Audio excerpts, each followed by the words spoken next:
ইরানের সামরিক অভিযানের লক্ষ্য অর্জনে প্রায় সম্পন্ন করেছে যুক্তরাষ্ট্র এবং এই অভিযান শেষ পর্যায়ে আছে বলে জানিয়েছেন দেশটির প্রেসিডেন্ট ডোনাল্ড ট্রাম্প। স্থানীয় সময় বুধবার ও বাংলাদেশ সময় বৃহস্পতিবার সকালে জাতির উদ্দেশ্যে টেলিভিশন ভাষণে তিনি জানান, আগামী 2 থেকে 3 সপ্তাহের মধ্যে ইরানের ওপর অত্যন্ত কঠোর হামলা চালিয়ে দ্রুত যুদ্ধ শেষ করা হবে। 20 মিনিটের এই ভাষণে ট্রাম্প দাবি করেন, যুক্তরাষ্ট্র ইতিমধ্যে ইরানের নৌবাহিনী, ড্রোন ও ব্যালিস্টিক ক্ষেপণাস্ত্র সক্ষমতাকে ধ্বংসস্তূপে পরিণত করেছে। তবে যুদ্ধ শেষের কোনো নির্দিষ্ট সময়সীমা তিনি উল্লেখ করেননি। ভাষণে ট্রাম্প আরও বলেন, যদি আলোচনার মাধ্যমে সমাধান না আসে তবে ইরানের বিদ্যুৎ উৎপাদন কেন্দ্রগুলোতে একযোগে হামলা চালানো হবে।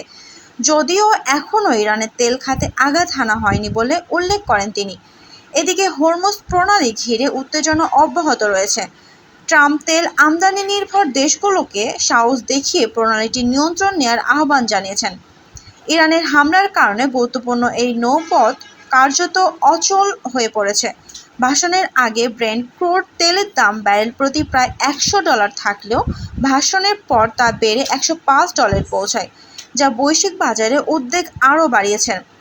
এর আগে ট্রাম্প দাবি করেছিলেন ইরান যুদ্ধবিরতিতে অনুরোধ জানিয়েছেন, তবে ইরানের পররাষ্ট্র মন্ত্রণালয় এ দাবি ভিত্তিহীন ও মিথ্যা বলে উড়িয়ে দিয়েছে। এদিকে ট্রাম্পের ভাষণকে তীব্র সমালোচনা করেছেন ডেমোক্র্যাট নেতা চাক শুমার। তিনি বলেন, এই যুদ্ধ মার্কিন ইতিহাসের অন্যতম বড় নীতিগত ভুল হিসেবে বিবেচিত হবে। মার্কিন সেন্ট্রাল কমান্ড জানিয়েছেন, অপারেশন এপিক ফিউরি শুরুর পর থেকে এখন পর্যন্ত ইরানে 12,300টির বেশি লক্ষ্যবস্তুতে হামলা চালানো হয়েছে। তবে ট্রাম্পের বিজয় দাবি সত্ত্বেও মধ্যপ্রাচ্যে ইরানের হামলা অব্যাহত রয়েছে।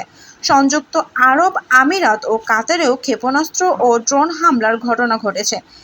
একটি জরিপে দেখা গেছে 2/3 মার্কিন নাগরিক দ্রুত যুদ্ধ শেষ করার পক্ষে, এমনকি ট্রাম্পের লক্ষ্য পূরণ না হলেও। জরিপে 60% মানুষ ইরানের সামরিক হামলা বিরোধিতা করেছে। সূত্র রয়টার্স।